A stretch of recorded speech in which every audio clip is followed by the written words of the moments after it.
তো আজকে আমরা এই পার্ট আলোচনা করব প্রাইমারি টেট 2023-এর বেঙ্গলি পেপারটি, যে 30টি প্রশ্ন রয়েছে। দেখো 31 থেকে 39 নম্বর যে প্রশ্নটা, আমাদের এই যে প্যাসেজ দেওয়া রয়েছে, প্যাসেজ থেকে আমাদেরকে নির্বাচন করতে হবে। তো ফার্স্ট যে কোয়েশ্চেনটি রয়েছে, দেখো যে ব্যস্ততার সীমা নেই কারো। তো এখানে যে ব্যস্ততা শব্দটি রয়েছে তার বিপরীত শব্দটি হলো, তো ব্যস্ততা মানে যে সবসময় কাজে ব্যস্ত থাকে, যে কোনো কাজে। ঠিক আছে, তো ব্যস্ততার বিপরীতটা কি হবে? কি? যে শ্রমবিমুখতা, যে কাজের প্রতি একটু ভীত মানে থাকে তাকে বলা হয় সমবিমুখতা। তাহলে এখানে ডি হবে কারেক্ট অ্যান্সার। 32 নম্বর প্রশ্ন থেকে, দেখতে দেখে দেখতে দেখতে সব ছাপিয়ে সব শেষে জল উঠে এলো গৃহলক্ষ্মীর নিপুণ হাতে নিত্যলেপা সাদামাটির আঙিনায়। তাহলে এই যে রেখাঙ্কিত যে পদটি রয়েছে আঙিনা, এই পদটি কি অর্থে ব্যবহার কেন করা হয়েছে? মঞ্চে, কারে, প্রাঙ্গণে না প্রান্তরে? তো এখানে সঠিক অ্যান্সার হয়ে যাবে অপশন সি, প্রাঙ্গণে। 33 নম্বর প্রশ্ন দেখো যে 3 মাসের মতো জীবন ধারণের সবকিছু উপকরণ মজুত রাখতে হবে ঘরে। উদ্ধিতাংশ রাখতে হবে নিচের যেটি উদাহরণ, যুক্ত ক্রিয়া, মিশ্র ক্রিয়া, যৌগিক ক্রিয়া না পঙ্গু ক্রিয়া? তো রাখতে হবে, এটা হবে তোমার যৌগিক ক্রিয়া, সি হবে কারেক্ট অ্যান্সার। 34 নম্বর প্রশ্ন দেখো যে পশ্চিম ভিটের রান্নাঘরে পিছনের পৈঠা কেমন শ্যাওলা ধরা, এবারকার ধাক্কা সয় কিনা সয় সন্দেহ। তা উদ্ধিতাংশে এখানে পৈঠা শব্দ অর্থটা কি? পাষাণ, সপান, পসরা না সিন্ধু? এখানে যেটা কারেক্ট অ্যান্সার সেটা হচ্ছে তোমার অপশন বি, সপান। সপানকে বলা হয় পৈঠা।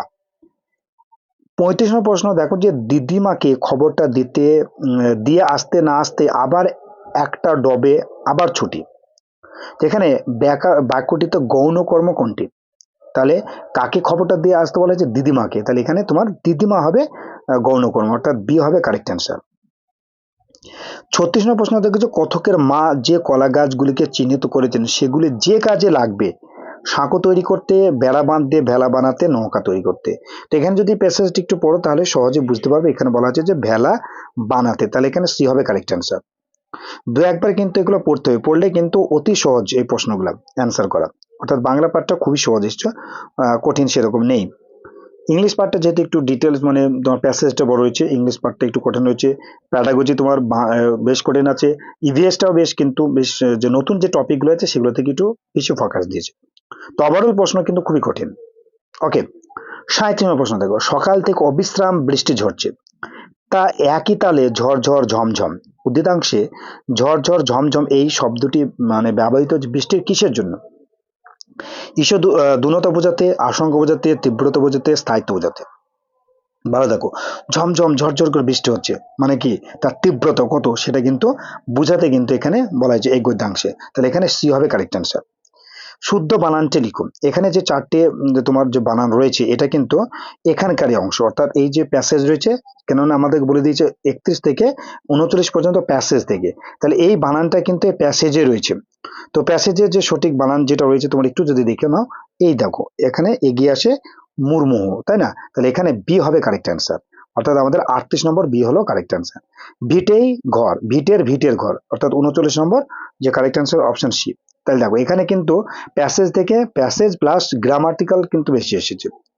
চলো পরের যে প্যাসেজ রয়েছে, এখানে একটা পদ্যাংশ দেওয়া রয়েছে, এটাকে পাঠ করার পরে আবার কিছু প্রশ্ন, এখানে কত বলা আছে 40 থেকে 45 নম্বর। এই 40 থেকে 45 নম্বর কিন্তু এই পাঠ থেকে প্রশ্ন মানে অ্যান্সার দিতে হবে। তাহলে ওখানে তোমার 5টা রয়েছে দেখো। তাহলে এখানে কি প্রশ্ন হচ্ছে প্রথম 40টা, যে পদাতিক অশ্ব হস্তি রথ সম্মানিত সেনাবাহিনী হলো তাদের কি বলে? অক্ষৌহিনী। অক্ষয়হীন, ঠিক আছে, এখানে এ হবে কারেক্ট অ্যান্সার। ওকে, কিন্তু রাজারা যেটা ব্যবহার করে সেটা চতুরঙ্গ, কিন্তু এই যে প্যাসেজ অনুযায়ী এটা যেটা বলা হচ্ছে অক্ষৌহিনী বলা হচ্ছে। ওকে, একটু না দেখো যে ভেঙেছিল ধুলোদিষ্ট সংকিতের শৃঙ্খলের ডর।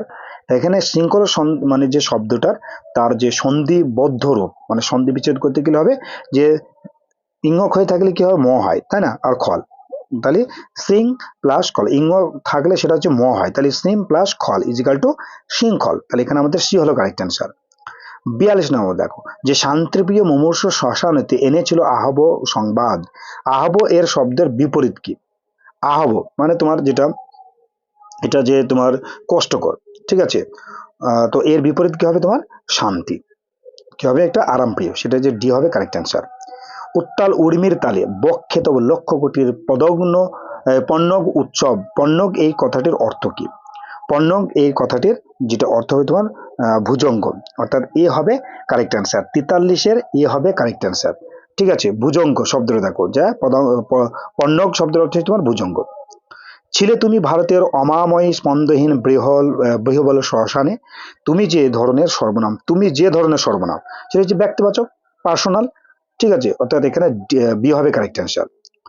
গিরিতটে ভূমিগর্ভ ছায়াচ্ছন্ন উচ্ছ্বাস উচ্ছল, তো এই উচ্ছ্বাস উচ্ছল এইটা যে বর্ণ বিশ্লেষণ যদি করি তাহলে কি হবে? ঠিক আছে, উচ্ছ্বাস উচ্ছল, উচ্ছল, তাহলে এখানে যদি হয় তাহলে ডিটা হবে কারেক্ট অ্যান্সার। ঠিক আছে, ডিটা হবে কারেক্ট অ্যান্সার, এটি একটু দেখে নেবে। ঠিক আছে, ডি অথবা এ এর ভিতরে কিন্তু তোমাদের ভিতরে কনফিউশন থাকবে। ঠিক আছে, তো ডিটা নেবে আশা রাখছি।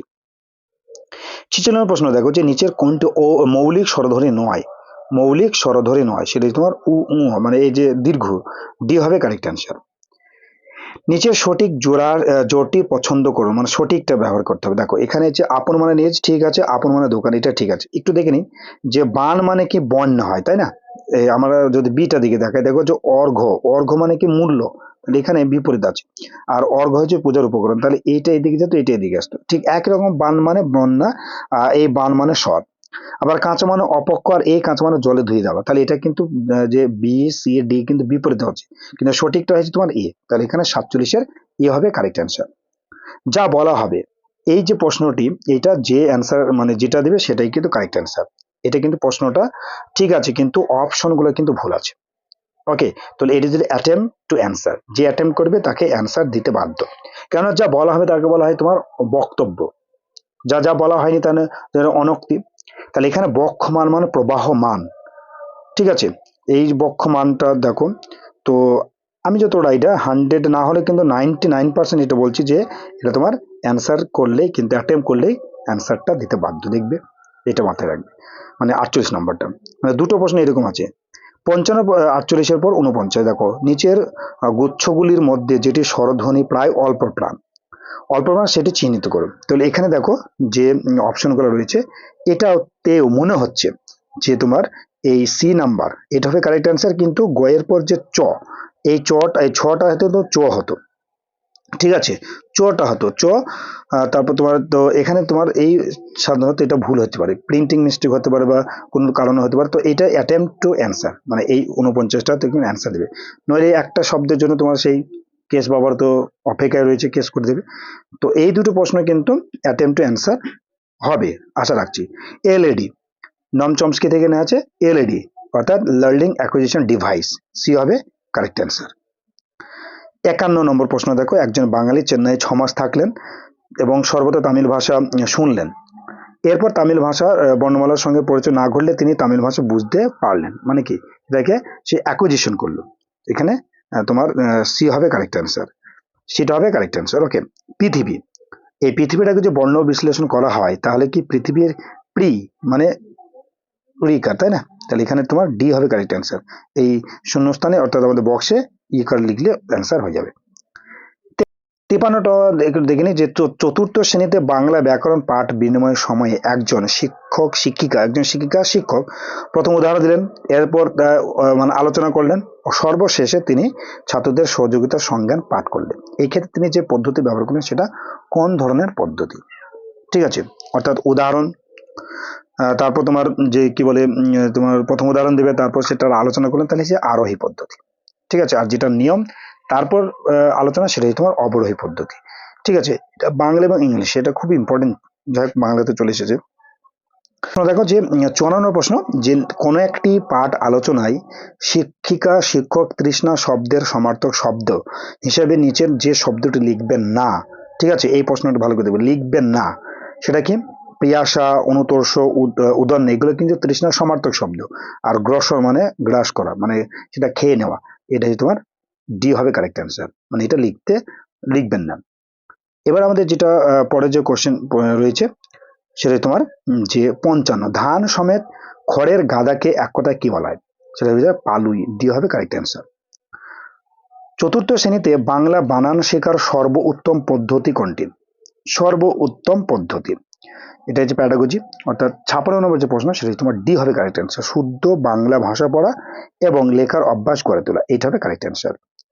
মকর থেকে মগর, এইটা কি এসেছে দেখো, যে বর্ণ বিপর্যয়ের উদাহরণ, ঘোষী ভবনের উদাহরণ, উষ্ম ভবনের উদাহরণ, না তালব্য ভবনের উদাহরণ? এটা তোমার ঘোষী ভবনের উদাহরণ, অর্থাৎ বি হবে কারেক্ট অ্যান্সার। 58, দলগত শিক্ষণের জন্য দল গঠনের ক্ষেত্রে আপনার দৃষ্টিভঙ্গি হবে, আপনার দৃষ্টিভঙ্গি কি হবে? যেহেতু অপশন ডি, এগিয়ে থাকা, পিছিয়ে পড়া ছাত্রছাত্রীদের সামঞ্জস্যপূর্ণ মিশ্রণ দল গঠন করা। 59 নম্বর প্রশ্ন দেখো, চতুর্থ শ্রেণীতে শিক্ষার্থীদের সাহিত্য মূল্য উপলব্ধির ক্ষেত্রে নিম্নোক্ত যে পদ্ধতি আপনি গ্রহণ করবেন সেটা হচ্ছে কবিতার বিষয়বস্তুর উভয়মুখী আলোচনা, অর্থাৎ ডি হবে কারেক্ট অ্যান্সার।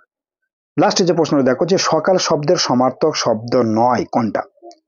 প্রভাত, এটা সকাল। বিহান, এটাও সকাল বলা হয়। ফজর, এটাও সকাল বলা হয়।